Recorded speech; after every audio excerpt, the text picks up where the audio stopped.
Hey everybody, best friend number one, Stephen Pappas here. Just want to let you know a little bit ahead of time. We kind of strayed from the usual format of the episode this week, and we explained a little bit more about that during the episode, but I do want to let anybody know ahead of time if you have triggers. There was discussion of suicide and self-harm during the episode, so if that is something that would be upsetting to you or cause trouble, maybe skip past this one and listen to another funny one until we're back next week with all the jokes. Thanks. Hey, it's your best friend Roseanne, host of California Dreaming, a podcast that brings you true crime tales from the Golden State, and you are listening to Is This Adulting on the Orbital Jigsaw Network.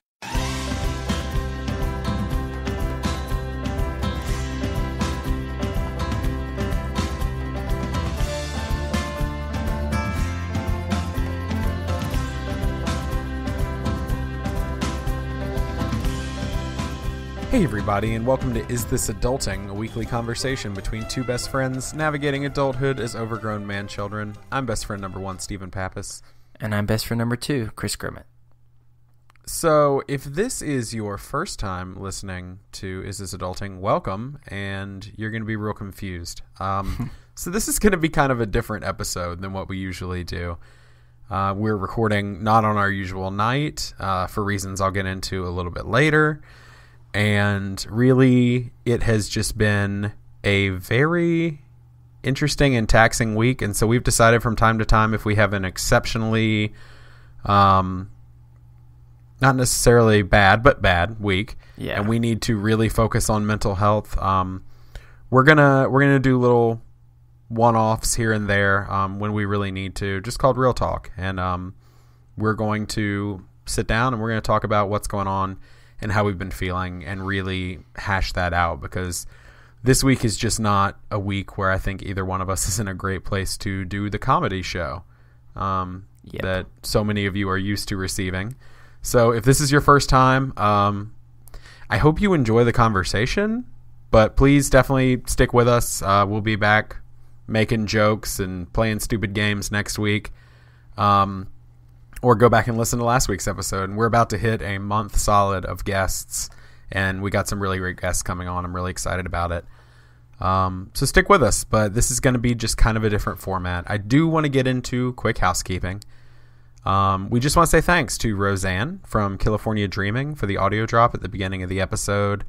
Those are still coming into the email, so if any of you want to send us that, you can send it to us at isthisadultingpod@gmail.com and just record yourself saying, hey, this is your best friend and your name from wherever you live, and you're listening to Is This Adulting. We got one from Macedonia this week.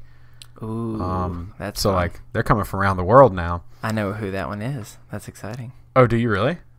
Yeah, I do. We both know who it is. Oh, okay. Now I feel dumb. Yeah, you're making a... It took you a while to make the connection. It did take me a while to make... It's been an exceptionally taxing week. I was just like, oh, cool, we have random listeners in Macedonia. All right, that makes sense. We also want to say thanks to Katie B and Chris O for increasing their monthly pledges on Patreon. We really appreciate your support. We could not make this show without any of you. I realize I have like a much more NPR voice than usual. Usually I'm a lot more goofy. But we're just tired, man. We are exhausted, and the night is far from over for both of us, I think.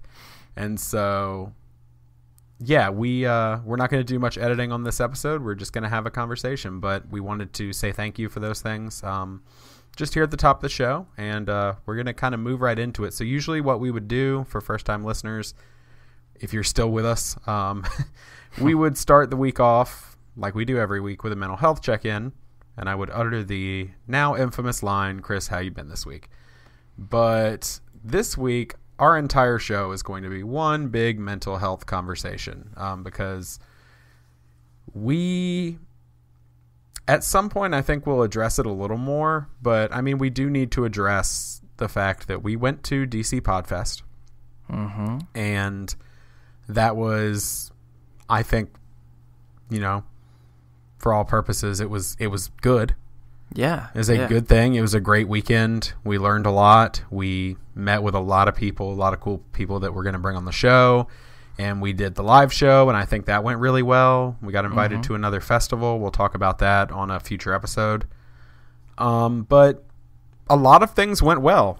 But for you and I both, being as introverted as we are and having social anxiety issues, I don't know about you, but that weekend took everything I had out of me by the end of it. I loved it. Yeah. God, it's amazing how tired I was afterwards. Yeah, I still haven't recovered, I feel like. Yeah, me either. And the thing is, I've been eating better and I should have more energy, but I'm still just trying to sleep off a weekend. And it's not for the normal reasons you would have to sleep off a crazy fun weekend. It's just, I'm just exhausted from kind of so much social interaction, and I enjoyed every minute of it, but it's just taxing a lot of times for people like you and me who maybe don't always handle social situations the best. And so, but we did have a good time there. I do want to talk on a future episode about DC Podfest in more detail. Sure. So that we can break it down and y'all can all hear what we did and all the fun things that we have coming down the pipeline. But maybe we can do a Patreon episode about it. Oh, that's true. That's a really good idea. See, this is teamwork in action, y'all. So yeah, I mean, how you want to do this? Do you want to start? Yeah, I can talk. So I talked with Steven about wanting to change it up this week for a couple reasons. And I think at the heart of why I wanted to do this kind of real talk thing is, so some of the people that listen to us do podcasts themselves. Some are just really enjoy podcasts as well, we do. And the thing with podcasts, or really any type of medium where you're creating something, there's a lot of pressure to just do it perfect, just to do it really well, to have everything clean, crisp. I mean, even us, when we're the last thing from a perfect professional version of a podcast, still there's just a lot of pressure to do that, and we take seriously both wanting this podcast to be a place where people can feel heard and accepted, and people can feel like that they belong to this community, since so many don't have that luxury in their lives. But some weeks are harder than others when it comes to just be able to I wouldn't say that we put on a brave face, because we're very honest about our struggles. I think, right. But I think that we just both had a very interesting week that neither of us were expecting, to where, it takes a lot for both of us to not really feel like we want to be goofy, Yeah, for sure. And I mean, let's be honest, it takes a lot if I don't want to play games, for anyone who listens to this podcast, then that I have a borderline unhealthy relationship with how much I love playing games. But so it's just been an unexpectedly rough week. And so I'll just kind of share with you, since, I mean, Steven, you don't even really know kind of what's going on. You just know it's been bad. No, yeah, we haven't talked in too much detail. I mean, we have and we haven't, but yeah. So coming away from this weekend, it was very interesting. I'm in a very cool time. It's hard, but it's a really cool time of self-discovery, where I've been spending a lot of time reading on different types of personalities, and we've talked a little bit about this, and I know that we want to talk more about this at some point, another time, but a really helpful personality tool that I've used for trying to develop compassion for myself is called the Enneagram. It's just one of many different tools out there, and for me, it's just been a beneficial one as I've been learning more about who I am and the good and the bad of what I struggle with. So this week I've been doing a lot of self-discovery, and what I've been realizing is that I don't even know how to word this, honestly. I've been realizing that the person that I've been striving to be might not be the person that I am supposed to be, but this really, really unhealthy expectation of the person I should be. Does that make sense? Like, yeah, no, it does.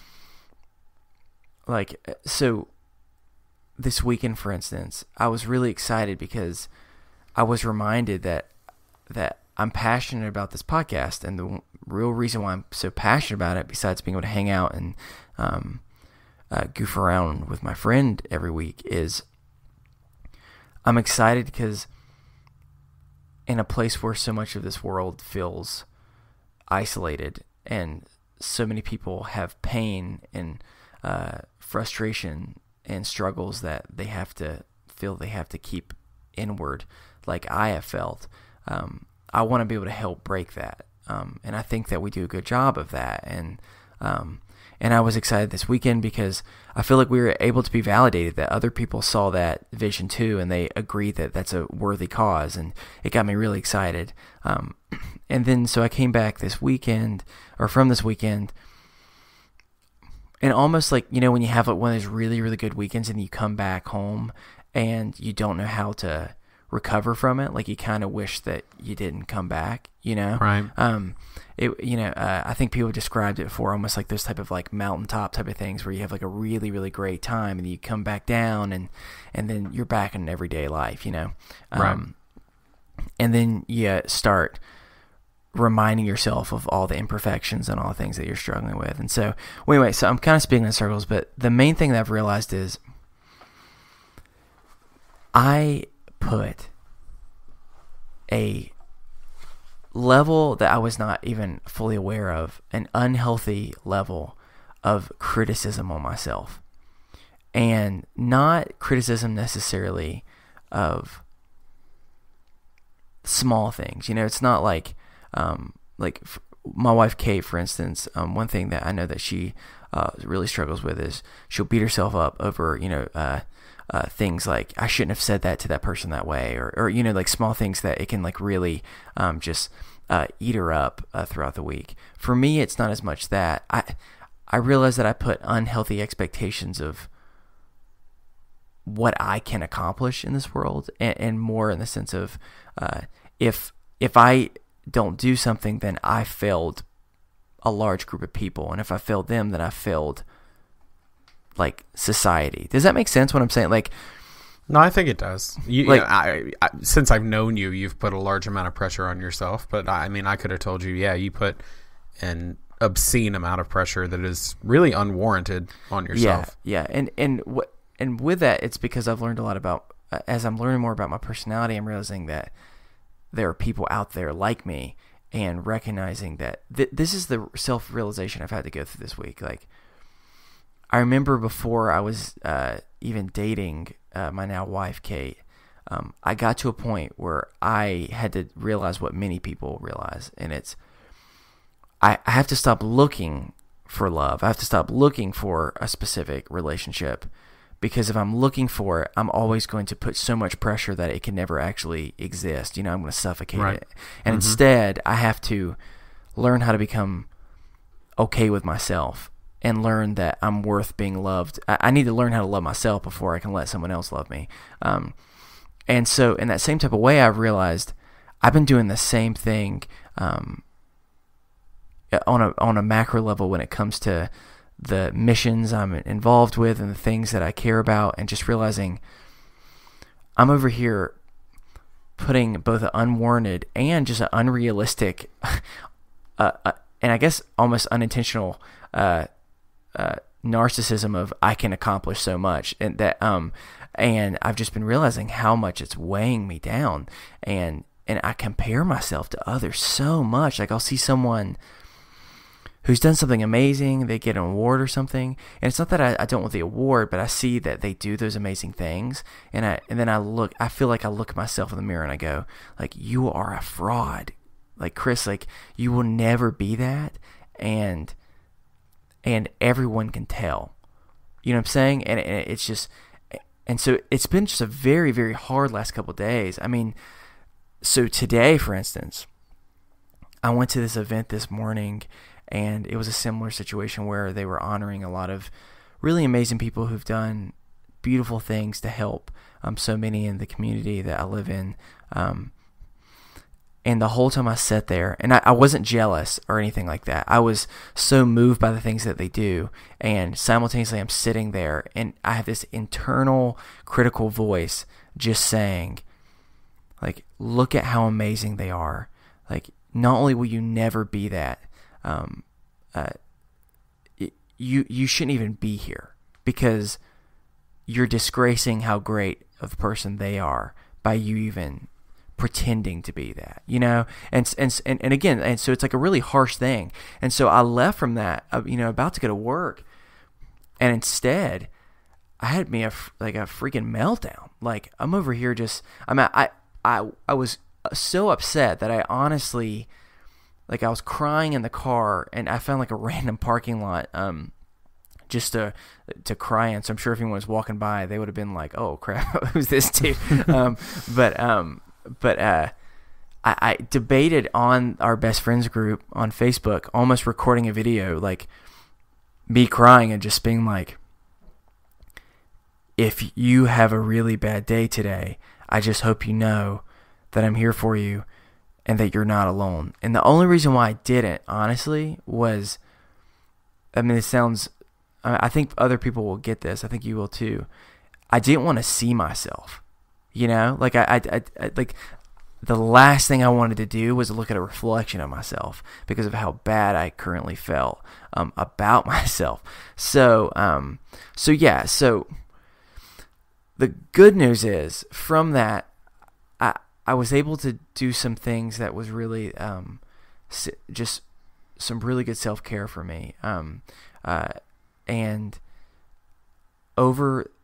throughout the day, I started to be able to get a little bit of healing, and I was able to calm down, and I was able to realize that maybe what I need to do is I need to remove some things from my life in order that I can start living again, you know? So I've just been trying to figure that out, and it's interesting how it's almost coming away from or coming back from the podcast festival. I realized, man, I'm getting glimpses of the type of person I want to do, the type of thing I want this podcast to be, the type of support and positive influence in the world that we can make. And then I came back, and then that internal critic just ate me alive, and it has been for the last like 2 or 3 weeks.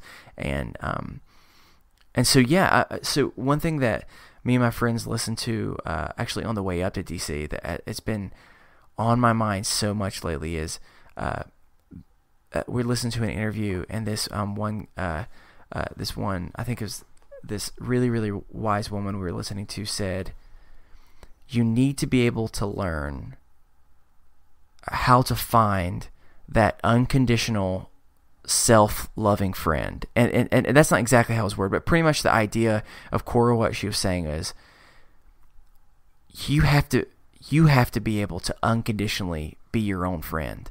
You have to be, like, the way that you look at your friends and go, I love being around them because they have so much to offer. They have so much to give this world. Like, you have to be able to give yourself that same forgiveness, that same, excuse me for using a little bit more of a probably spiritual related word, but give yourself that grace of realizing that you deserve it too, not just your friends. And so what I've been trying to do these last couple of days, and it's been hard, is try and learn how to unconditionally be my own friend and see me as worth something, you know? And I know I've been talking in circles, so I want to kind of get your thoughts on this too. But no, you're fine. But I appreciate you letting me just kind of process this out, because this is kind of just what's been going in my head, and the reason why I want to be honest and transparent about it is because I don't think that I'm the only one that has felt this at some point,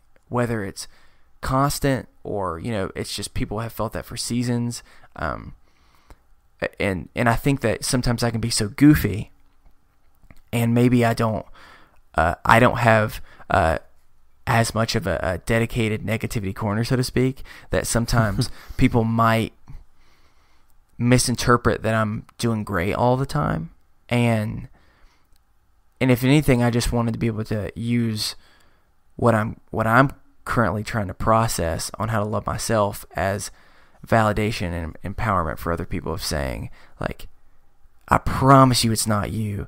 And I think the only way that we can really make change in this world, and the type of movement we're wanting to as a podcast to do, is if we, in every possible way that we can, in every relationship that we have, we don't fall for the same tricks and standards that we have to do, where we have to pretend like everything's okay, you know? Like, I mean, I know it might make some people uncomfortable, but I mean, more even today, like, I carry my emotions on my sleeve. Steven knows that more than most.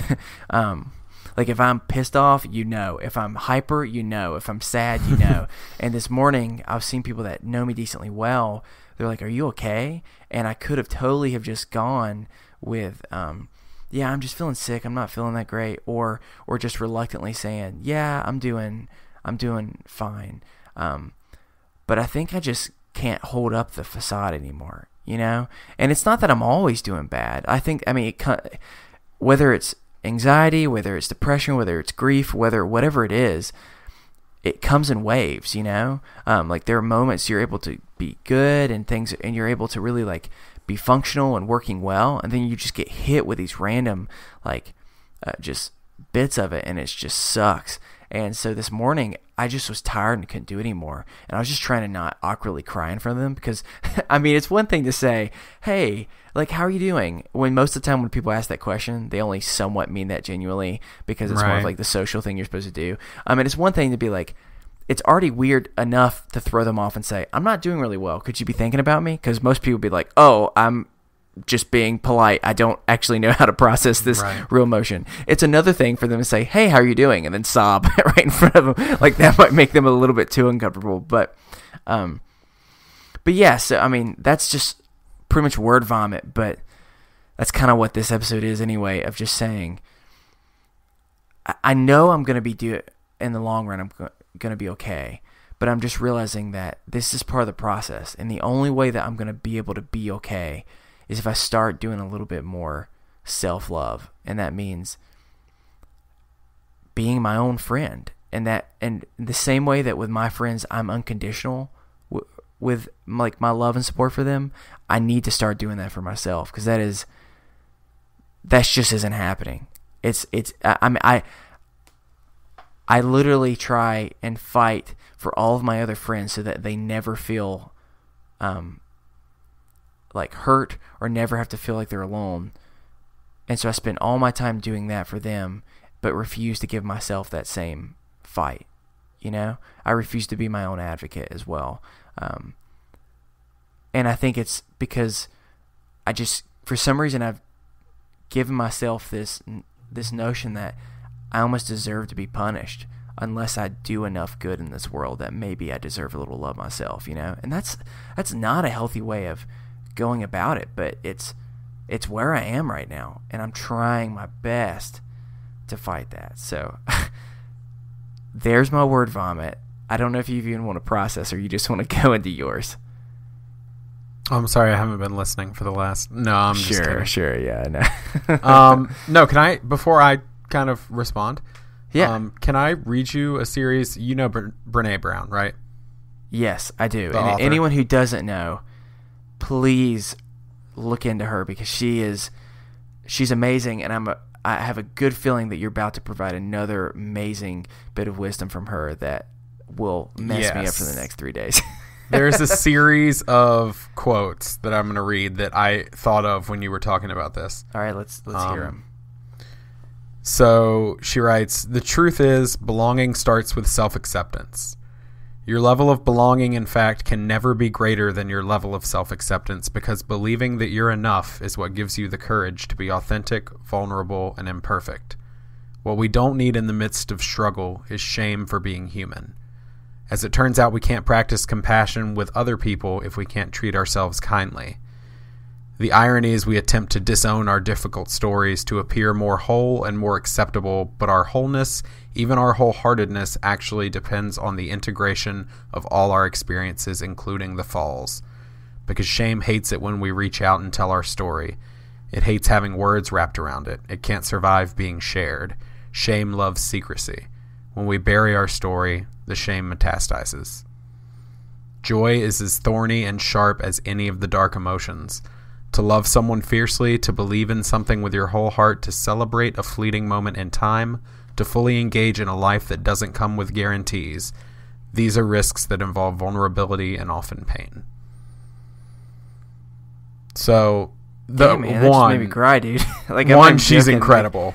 I'm literally have freaking tears falling down my face right now. God. It's just when you were talking about that, I immediately was like, and Brene Brown. The first quote I was looking for was the first one I read of belonging starts with self-acceptance.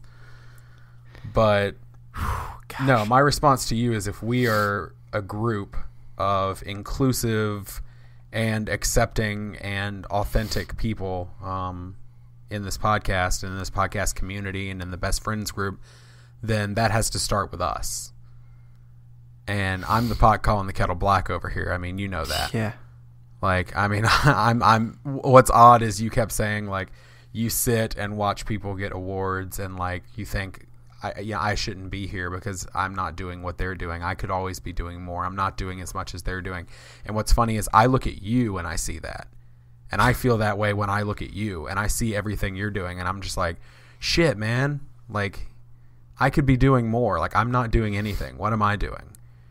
And so, like, I know that feeling, but, like, it astonishes me when the people that I look up to and I see them doing things and I'm floored by their generosity and their kindness and their compassion and their dedication to the things they care about. When I see those people say that they are having the same thoughts but about others, it's shocking to me.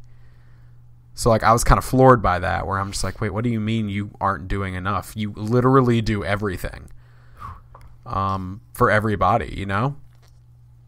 And so it's just a matter of, like, yeah, man, like it said, belonging starts with self-acceptance. And so if we're going to build this, like, you have to accept who you are and care about who you are. And like I said, that's the pot calling the kettle black. Hardcore. Yeah, I wasn't prepared to freaking be boo-hooing during real talk. Oh, my God. I'm like, sorry. Snotty. I need to, like, just... The only thing that's kind of near me right now is my wife's scarves. And I feel like if I wipe my nose on that, she's going to... Somehow she'll find out. Just use your jacket sleeve. It's okay. Oh, yeah, that's true. That's true. You have a jacket sleeve. But it's okay. I'm going to do my best not to get boo-hooey later. Hey, all I can say is anyone who's listening, it's okay to cry. Yes.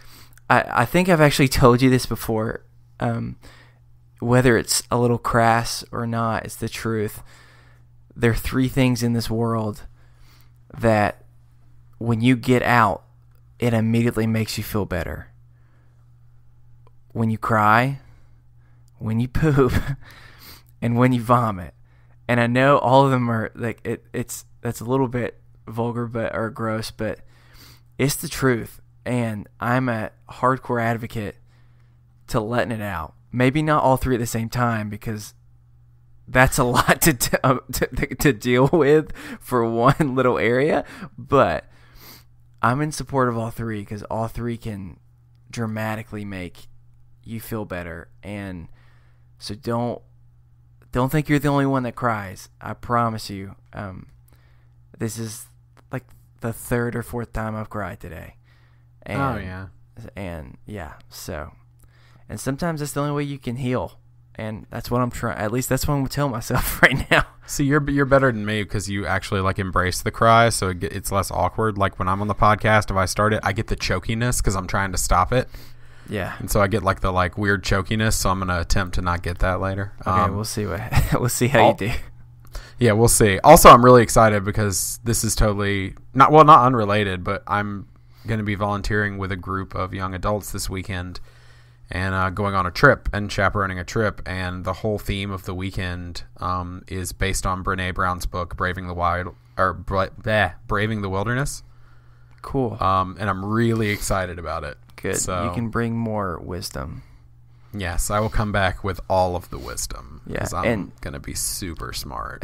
and can I and then this is the last thing I'll say, and then we can kind of transition into I want to kind of hear how things are going for you. I know a little bit, but a personal if you've ever heard of Robert's Rules of Orders before, I know I always joke around and use this term because they say, if I can have a personal moment of privilege, where you interrupt the thing to ask for something, somewhat selfish, I wouldn't say selfish. I would say, if I'm going to use selfish, I would say like that in the positive sense, like self-care-ish. How about that's the term I'll use? I'm going to just ask for everyone, if you can be thinking of me on Friday night in particular, it's won't kind of go into it now because it could be a whole other thing, but part of what I'm realizing is I'm going to have to let some things go, and Friday I'm going to have to let something go that is going to be very painful and very emotional to let go. So I'll stop with that before I start crying again. Woo! It's not going to be me, right? No, not you. You don't have to worry about that. Okay. You don't have to worry about that. It's something that right now I'm just holding on. I'm holding myself to an unfair standard of not doing enough, and realizing that what I need to do is I need to take some time away so I can care for myself before I can go back and care for others. I need to ask one question about it. Yes. Is it Augie? It is not. Thank God. It is not my dog, and it will never be my dog. Okay, I had a moment where I was like, oh no. No. Poor Augie. I spent a lot of time today hugging my dog, which is a wonderful, wonderful therapeutic thing. Something that a few years ago you would never have in a million years would have imagined that I would have been saying. No, about you were scared of everything involving a dog. Yeah. There was literally a dog one time, just a little levity. There was literally a dog one time running over to Chris with like its tongue hanging out and its tail wagging. Like it was so excited to play with Chris.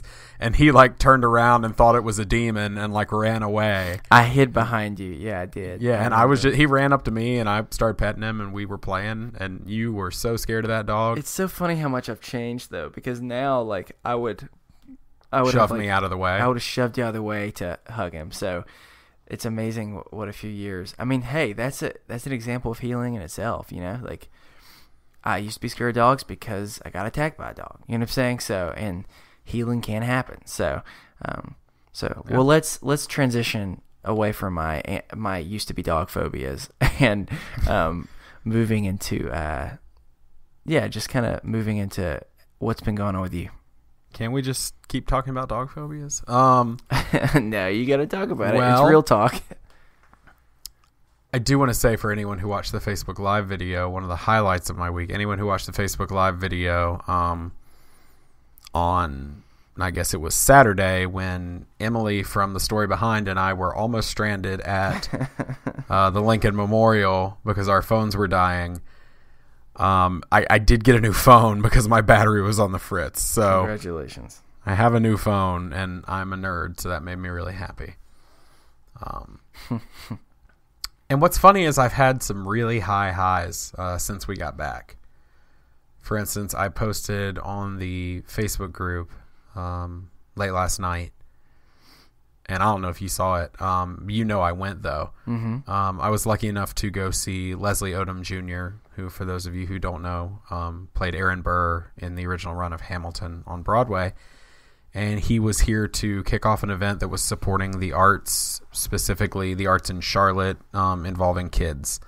And with my wife being a theater teacher, I care very deeply about that. And so I was lucky enough to go and see him, and it wasn't enough to make me cry because I got to see Leslie Odom Jr., who originated the role, sing Wait For It, or sing The Room Where It Happens, or Dear Theodosia. It wasn't enough of that. It was watching him sing one of my favorite songs from Rent. It was watching him sing a medley of Nat King Cole, which if you don't know this about me, I don't think you know this about me. Unforgettable by Nat King Cole is one of my favorite songs ever. I also love jazz music. I know that. One of these days we need to talk about our jazz class. Oh my gosh, yeah, we do. Anyway, but no, yeah, and so that melted my heart and made me feel wonderful. But then it was the encore where he came back out and brought sheets of music. He's like, I don't know the words to this song, but y'all want an encore, so we're gonna do it.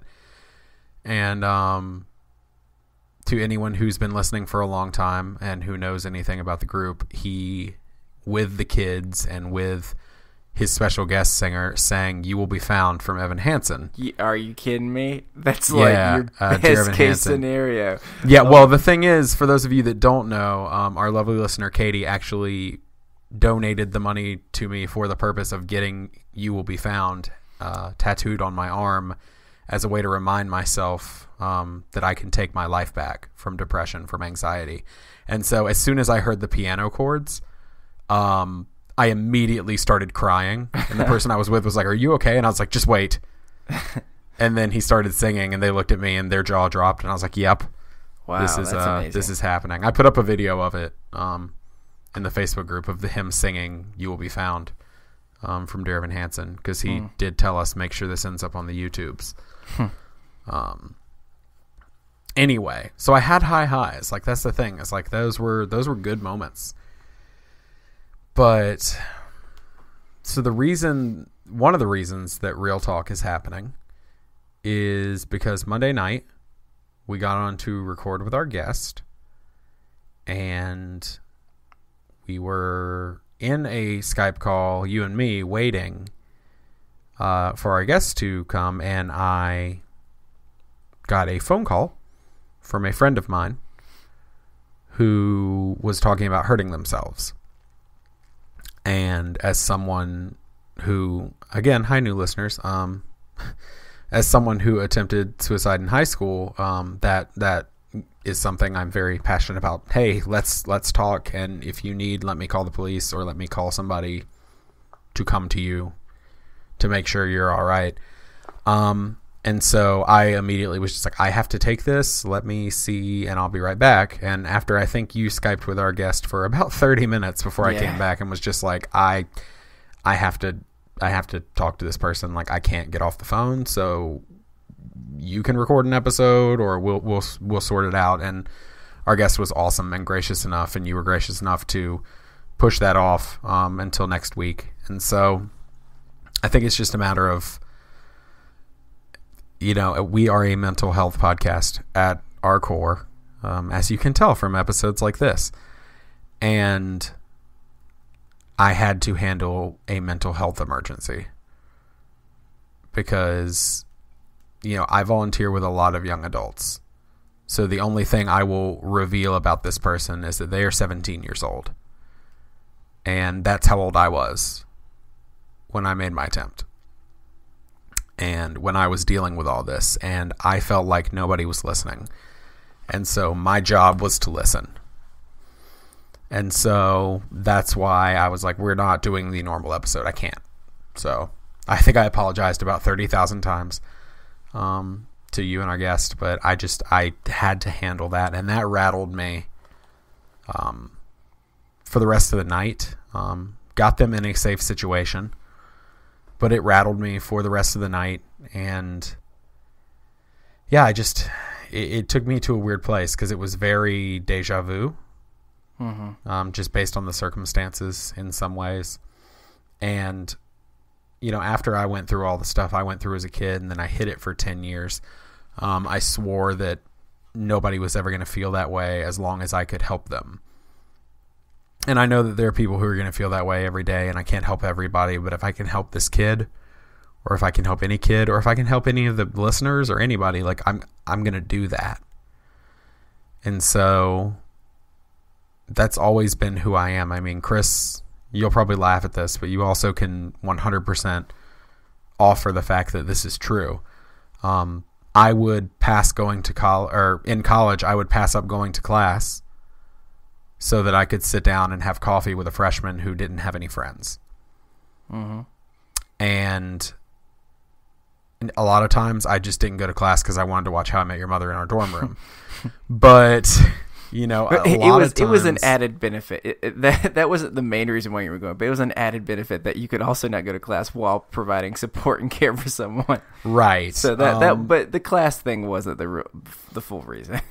But I like drove myself into the ground doing it. Like, I don't remember if you remember, or I don't know if you remember the point in time where I was having breakfast with one person, coffee with another person, and then lunch with one person, and then afternoon coffee with another person, and then dinner with a person, and then going and grabbing a cup of tea or coffee late at night with a person. Like, I was sitting down with 6 to 7 different people a day just to make sure they knew somebody cared.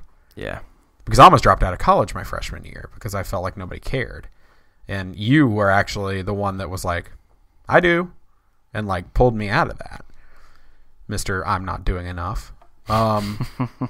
And so it's just a matter of that is where my passion lies, is in making sure no one feels alone and that no one ever feels that they need to do anything rash or do anything dangerous or hurt themselves in any way. And so it was a rough night for me.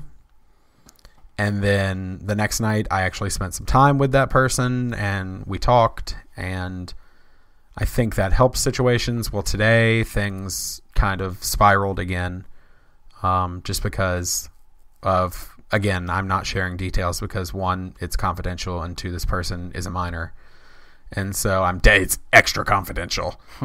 But it was another situation that was tough, and I had to sort it out.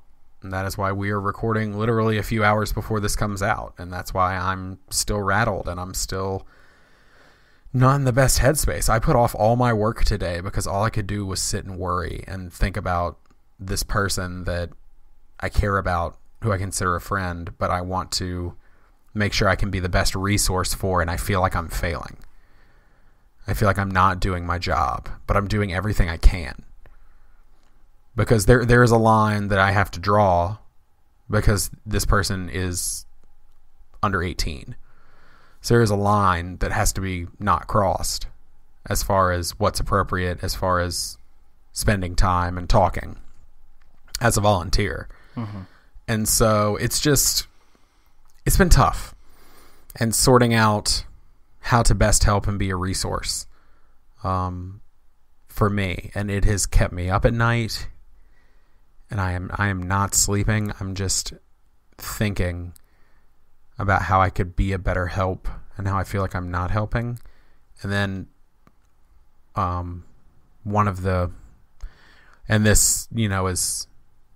there are 3,000 students or 4,000 students almost that go to my wife's high school. So I don't think that this is like, oh, it's that student. But one of those students at my wife's high school, actually one of her students attempted suicide a few days ago. And I know this student. And it's rattled me. It's made things hard for me. And so it's bringing me back to places that I don't like being. Not myself, not being a danger to myself, anything like that, but it makes me feel like I'm not helping everybody as much as I could. Because I literally feel like I should be helping everybody. And that's how I am. That's how my brain works. I mean, I'm having to put aside things. Meddling Kids is going to have a guest host on this week because I couldn't do it. Because I've got too much on my plate. And so there's a guest co-host coming on there this week. Like, I feel like I haven't been doing the work for my one job that pays me very little money, but some money. I didn't do the work yet. I have to have it done by my deadline at 9 a.m. tomorrow, so I'm going to be up late working on that, but I've been shirking off all responsibility because I can't focus on anything else other than you're a failure. You're not doing it. You're not doing enough. You could be doing more. Why aren't you doing more? And it's a very discouraging feeling, and it's a very, my printer literally just came to life in the background for anybody who can hear that. So again, I'm not really editing this episode, so I'm not going to edit that out. It's printing out a message of saying, You're worth it, Steven. That's what it's saying. Actually, it just does that sometimes. It's Brody sending us a message. No, Brody. The old bro ghost. Yeah. Well, I mean, but speaking of what you're saying, I mean, we're talking about similar stuff, and the words that have just been coming to me more and more lately is, it is amazing how debilitating the mind can be. You know, how, like, it's just this imagery of, like, you step into quicksand, and the more you try and make things better, the more you think about it, the worse it gets. And I think that that's where we've both been, and I think that many people who listen to us know that feeling well. And even those who listen to us that don't know this personally, but are trying to understand it more in order to support those in their life that they care about who do struggle with it. I don't know how to, as a person that for a long time didn't get it, it wasn't until I started to get glimpses of it, of just realizing just how overwhelming it can be, and how it can truly just freeze you in your tracks. And right. And I mean, like, that's why I took a mental health day today, and I'm very fortunate that I'm in a place now that I can be honest, and because my boss takes that seriously too, I could tell him I needed a mental health day, but just encouraging anyone and everyone, like, if you need it, take it. But the thing I encourage you to do is don't do what I've done in the past, where a mental health day is, I'm going to avoid thinking about everything, instead of like doing one that is truly properly caring for you. Like, so many times I've just said, I'm going to go watch Netflix and instead of not thinking about my feelings, it's almost I'm just pressing pause on my feelings. And then at the end of watching Netflix for 7 hours, then I stand up from the couch and then feel just as bad, if not worse, before. Like, you mean how I literally started The Office over again today and played 3 games of Madden? Yeah, no, I'm with you. Yeah, so that was my mental health day, quote unquote. I had responsibilities, didn't do them. Yeah, so I mean, I just it's just as much of a sickness as anything else is, and when it is debilitating, take care of yourself. And again, me and Steven were able to tell each other, we're able to talk to you about it, yet then we can't do it ourselves, which is just the irony that is self-care, Right. Yeah, it's an irony. That's for damn sure. Well, I think we've kind of spilled our guts a little bit. I think we have. So I'm going to do the normal wind down. I'll do it in a much more somber voice, though, if that's what we need to do. If you'd like to send us a topic for discussion or a mental health check-in, we have some of those in the inbox that we're going to be reading on future episodes. Or if you have anything else on your mind, we need to remind you we are not professionals. The advice that we give, we don't really give advice, but the conversation we have is not to be taken as professional advice. But you can send your mental health check-ins and topics over to us at isthisadultingpod@gmail.com. You can follow us over on Twitter at isthisunderscoreadulting. Find us on Facebook, and make sure you help spread the word by subscribing, rating, and reviewing in iTunes. That's super important. It helps us kind of get the message out. And if you're looking for a place to... God, this is going to sound cheesy as shit. If you're looking for a place to be found, if you're looking for a place to talk about this stuff, and sometimes it's happy stuff like me posting, here's this Leslie Odom concert from last night, and I'm literally still crying about it. Sometimes it's that. Somebody posted a video of a Newfoundland in there tonight, like a Newfoundland... Someone posted a dancing grandma, dog. And it was... Somebody posted a dancing grandma. And it was really great. Like, it's like, so you get that sort of stuff, but you also get people who come in there and say, hey, I'm having a bad day, and this is why. I'm having a bad week, and this is why. And people are there for you. People will send you vibes and think about you. That's the Is This Adulting Best Friends on Facebook. track us down. If you can't find it via Facebook, because sometimes the search engine is finicky, you can find a link to it on our website, which is isthisadultingpod.com. And we have a link to it on there, as well as other resources and things like that. We're part of the Orbital Jigsaw Podcast Network. You can find our show as well as others at orbitaljigsaw.com. And if you like what you hear, we're almost entirely listener supported, so please consider clicking the Support the Show tab on our website, isthisadultingpod.com. We have tons of cool rewards. Most of them are fun, happy things. We owe a video to somebody now we need to film. I have to color some sheets because I'm literally 5 months behind on getting coloring sheets to one person, and I'm a terrible human for it, and I'm sorry. But been dealing with a lot. So yeah, we do that. Usually, I promise, we're much more fun than this. But sometimes it's okay to get real and talk and be honest and authentic. And so, last but not least, we'd like to thank the collection for the use of our theme music, The Borrowers, off their album Ars Moriendi. And with that, that's going to do it for us here on Is This Adulting this week. I've been your best friend, Steven. And I've been your best friend, Chris. Remember, kids, be happy, stay healthy, and go hug someone. Because you never know, they may be having a really hard day, and your presence could be the change they need. I'm not even going to say anything else to that. I think we leave it at that. Yep. Have a good week, y'all. Thanks for listening. Bye.